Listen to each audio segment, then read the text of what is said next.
একটা case register হয়েছিল 25/2021। এটা মেন হলো একটা নাবালিকা মেয়ে অপহরণের মামলা। এই সূত্র, একটা মোবাইলের সূত্র ধরে আমরা পশ্চিমবঙ্গে যাই।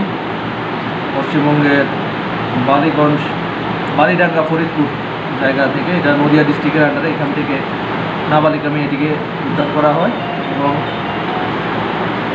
প্রদীপ রুই দাস, বাবার নাম শক্তিপদ রুই দাস, একটা ছেলেকে আমরা অ্যারেস্ট করি। আজই তাদের তেলিয়ামুড়া থানায় নিয়ে আসা হয়েছে। স্যার কীভাবে মানে তারা কানেকশন এবং কিছু জানছেন না? জানা গেছে তারা সোশ্যাল নেটওয়ার্কিং সাইটে পরিচয় হয়েছে। আর বাদ বাকিটা তো এখনও তদন্ত সাপেক্ষে, তদন্তের পরে যা বেরিয়ে সেটা আপনারা জেনে যাবেন। এখন কি স্যার বর্তমানে কি তাকে কি খোয়াই পাঠানো হবে নাকি? কাল খোয়াই কোর্টে পাঠানো হবে। ধন্যবাদ।